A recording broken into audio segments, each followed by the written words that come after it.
If you look at the stock market today, you see record highs and green candles everywhere. But if you look at your grocery bill or your rent, you see a disaster. We are told that a rising stock market is proof of a booming economy, but history tells us the exact opposite. What if I told you that a vertical stock market is actually the final warning siren before a total currency collapse? What if the prices are not going up because the companies are valuable, but simply because the dollar is dying? I am Tom, and this is The Wealth Collapse. Subscribe now to stay ahead of the curve, because when the history books are written, you will want to be one of the few who saw it coming. Most people operate under a dangerous misconception about how financial markets work. We are trained from a young age to believe that the stock market is a barometer for the health of the economy. We think that when businesses are profitable and productivity is high, stock prices go up. Conversely, we believe that when the economy is in a recession and people are losing their jobs, stock prices should go down. This logic makes sense in a sound money system. But we do not live in a sound money system. We live in a fiat currency system that is reaching the end of its mathematical lifespan. And in the final stages of a fiat system, the rules of economics invert. Up becomes down and good news becomes bad news. To understand the terrifying phenomenon we are witnessing right now, we have to look back to the work of the Austrian economist Ludwig von Mises. He was one of the few who predicted the great inflationary crises of the 20th century.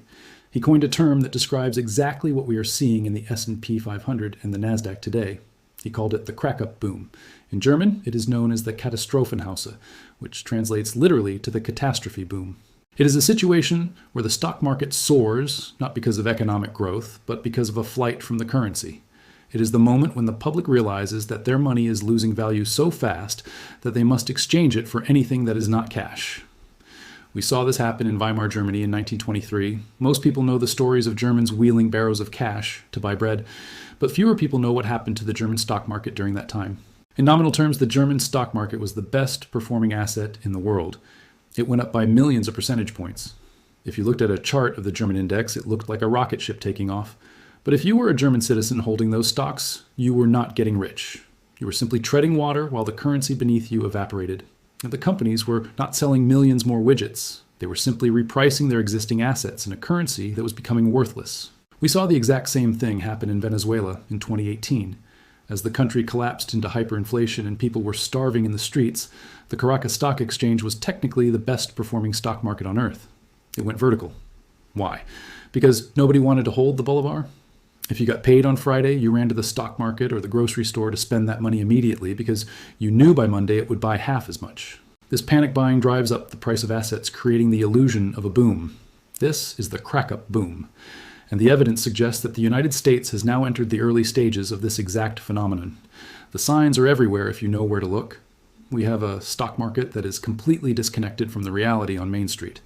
We see major retailers closing stores. We see shipping volumes declining. We see credit card defaults rising to levels not seen since the 2008 crisis. We see full-time jobs disappearing and being replaced by part-time gig work. By every fundamental metric, the economy is weak and getting weaker. Yet the stock market refuses to go down. In fact, it keeps hitting new all-time highs. The financial media tries to explain this away with buzzwords like AI revolution or soft landing. But the math does not support that narrative. The reason the market is rising is because of liquidity. The Federal Reserve and the U.S. Treasury are injecting trillions of dollars into the system through the back door. They know they cannot stop printing. The U.S. national debt is rising by $1 trillion every 100 days. The interest payments on that debt are now higher than the entire defense budget. If the Fed stops printing or keeps interest rates too high for too long, the U.S. government will default.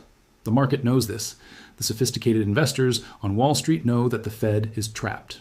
They know that the only way out is to devalue the dollar.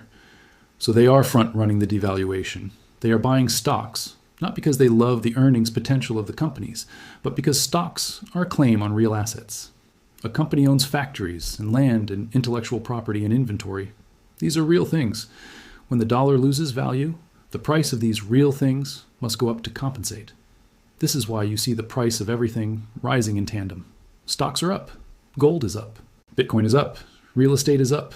It is not an asset bubble, it is a currency collapse. The denominator is breaking. The psychology of the crack-up boom unfolds in 3 distinct stages. Ludwig von Mises mapped this out with chilling accuracy. In the first stage, the public believes that the inflation is temporary. They think that prices have gone up due to some supply shock or a war or a pandemic, and that eventually prices will come back down to normal. During this stage, people actually save more money. They hold onto their cash, waiting for the prices to drop so they can buy things cheaper later. This gives the central bank a false sense of security.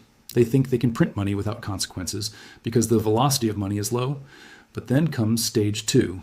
This is the stage where the public realizes that prices are never coming back down. They realize that the government is addicted to spending and that the central bank will never stop printing. The psychology shifts from waiting to buy to buying now. People start to think, I need to buy a new car this year because next year it will be 20% more expensive. I need to renovate my kitchen now because materials will only go up. The shift in psychology increases the velocity of money. The money starts moving faster through the economy, chasing a limited amount of goods. This causes inflation to accelerate even if the central bank stops printing. We are currently transitioning from stage 1 to stage 2. People are starting to wake up to the fact that the cost of living crisis is permanent. Stage 3 is the final melt-up. This is the crack-up boom proper. This is when the psychology shifts to panic. Trust in the currency completely evaporates. Nobody wants to hold cash for even a single day. As soon as money comes in, it is exchanged for something, anything. It could be stocks, it could be gold, it could be washing machines or canned food. The demand for money falls to zero. This causes a hyperinflationary spike where prices go vertical. The stock market goes to the moon in nominal terms, but the entire economy ceases to function because the medium of exchange has died. The danger for the average investor in a crack-up boom is the illusion of wealth. You might look at your 401k statement and see that you have made a 10% return this year. You feel good. You feel like you're getting ahead. But if the real rate of inflation is 15%, you have actually lost 5% of your purchasing power. You are getting poorer in real terms, even though the number on the screen is getting bigger. And it gets worse. The government taxes you on your nominal gains. Let us say you bought a stock for $100, and due to inflation, it rises to $200. You sell it and make a $100 profit. But that $200 buys exactly the same amount of bread as the $100 did when you started. You have made zero real profit. But the IRS does not care. They see a $100 capital gain. They tax you 20% on that gain. So you end up with $180. You have actually lost purchasing power after tax. The government uses inflation to disguise a massive tax hike. They tax you on phantom gains that are nothing more than the reflection of their own currency mismanagement.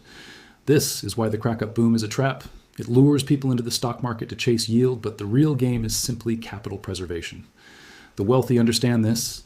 They are not buying assets to get rich. They are buying assets to stay rich. They're moving out of cash and bonds and into equity and hard assets because they know that cash is a melting ice cube. The tragedy is that the average person does not understand this.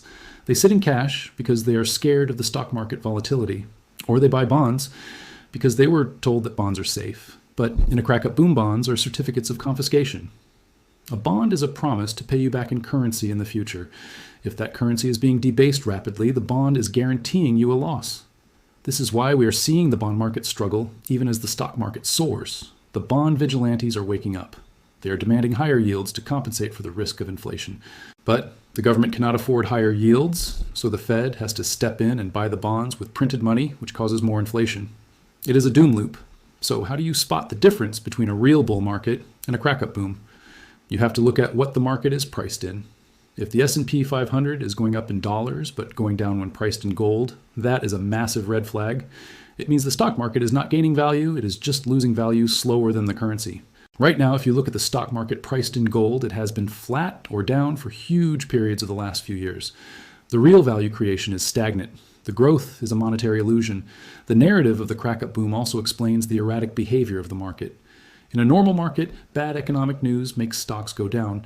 But in our current market, bad economic news often makes stocks go up. Why? Because bad news means the economy is failing, which means the Fed will have to cut rates and print more money. And more money printing means asset prices go up. This is the perverted incentive structure of a dying fiat regime. The worse things get for the working class, the better things get for the asset class. This dynamic creates a massive widening of the wealth gap. The people who own assets see their net worth balloon. The people who earn wages see their standard of living collapse. This leads to social unrest, which we are seeing across the Western world. Strikes, protests, political polarization. These are not isolated events. They are symptoms of the underlying monetary rot. When the money is broken, society breaks. We must also consider the role of debt in this scenario. The crack-up boom is fueled by debt. Corporations borrow cheap money to buy back their own shares, which drives up the stock price. Governments borrow money to hand out stimulus checks, which drives up consumer spending. It is a house of cards built on leverage. In a crack-up boom, the real value of debt is inflated away. This is actually what the government wants. They have $35 trillion in debt. They cannot pay it back. The only way out is to inflate it away. They need the dollar to lose value so that they can pay back their debts with cheaper dollars. They are engineering the crack-up boom on purpose. It is their policy. They call it financial repression, but it is really just theft. But this strategy is like playing with fire. Once the inflationary psychology takes hold, it is very difficult to stop. You cannot simply turn off the printing press and expect everything to go back to normal. The trust is gone. And once trust is gone, the currency is doomed. This is why Mises called it the final stage. There is no coming back from a crack-up boom. It ends in one of two ways. Either the government totally destroys the currency and issues a new one, or they impose price controls and capital controls, which leads to shortages and totalitarianism. We are already seeing the early signs of capital controls. The push for central bank digital currencies is part of this. They want to lock you into the digital pen so that when the velocity of money spikes and everyone tries to exit the dollar, they can simply turn off the exits. They can limit how much gold you can buy. They can ban Bitcoin. They can force you to hold the dying currency. This is why it is so critical to position yourself before the final stage begins. The window of opportunity to exit the system is closing. Right now, you can still take your dollars and buy physical gold. You can still buy Bitcoin and take self-custody. You can still buy land. But in the final stages of the crack-up boom, these assets will disappear from the market. Nobody will sell them for paper money. Try to buy gold in Venezuela with bolivars. You cannot do it. The market goes underground. It becomes a barter economy. The vertical stock market we are seeing is a trap for the unwary. It sucks in retail investors right at the top. They see the fear of missing out and they jump in thinking this is a new golden age. But they are buying the top of a bubble priced in a collapsing unit of account. When the correction comes, it will likely happen in real terms first. The nominal price of stocks might stay high or even go higher, but the amount of goods those stocks can buy will plummet. And eventually, even the nominal price will crash when the system resets. So what should you do? You need to change your frame of reference. Stop measuring your wealth in dollars. The dollar is a shrinking ruler. Measure your wealth in ounces of gold. Measure your wealth in acres of land. Measure your wealth in Bitcoin. When you switch your unit of account, the world looks very different. You realize that the soaring stock market is not a sign of prosperity, but a sign of devaluation. You must avoid the temptation to sit in cash waiting for a crash. In a deflationary crash, cash is king, but in a crack-up boom, cash is trash. You have to be comfortable holding volatility. You have to be comfortable owning things that fluctuate in price because the alternative is owning something that is guaranteed to go to zero. The most dangerous thing you can do right now is nothing. The most dangerous bias is normalcy bias, thinking that tomorrow will be like today. Thinking that because the dollar has been the global reserve currency for 80 years, it will be for another 80. History is littered with the corpses of currencies that people thought were invincible. The Roman denarius, the French assignat, the Weimar mark.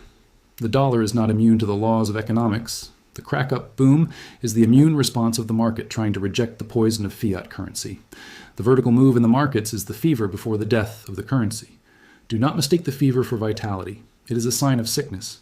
As the market climbs the wall of worry, remember that the higher it goes, the more unstable it becomes. The leverage builds up, the imbalances grow, and eventually the dam breaks. When the history books are written about this era, they will talk about the Great Delusion. They will talk about how the world celebrated new highs in the Dow Jones while the foundation of civilization crumbled. They will talk about how people felt rich on paper while they became poor in reality. Do not be one of the people who falls for the illusion. See the crack-up boom for what it is. It is the fire alarm, and the alarm is ringing loud and clear. It is time to get your house in order. It is time to secure your savings and assets that have no counterparty risk. It is time to stop trusting the government and the central bank to save you. They are the ones causing the problem. In a crack-up boom, there are no lifeboats provided by the captain. You have to build your own. The stock market will likely continue to rise. It might double from here. It might triple. We could see the Dow at 100,000. But if a loaf of bread costs $50 at the same time, does it matter? The numbers are meaningless. The value is what matters. Focus on value. Focus on scarcity. Focus on resilience. The melt-up is here. It is happening in real time. It is driven by the undeniable mathematical reality of the debt spiral. There is no political solution. No election will fix this. The only way out is through. The system has to break to be fixed. And the crack-up boom is the sound of the breaking. I am Tom, and this is The Wealth Collapse. We shine the light on the dark corners of the financial system so you can see the traps before you step in them. The vertical stock market is the biggest trap of them all. Do not get caught inside holding the bag of worthless paper. Subscribe now and join the few who will survive the transition. Stay watching, stay prepared, and never trust a currency that can be printed at will.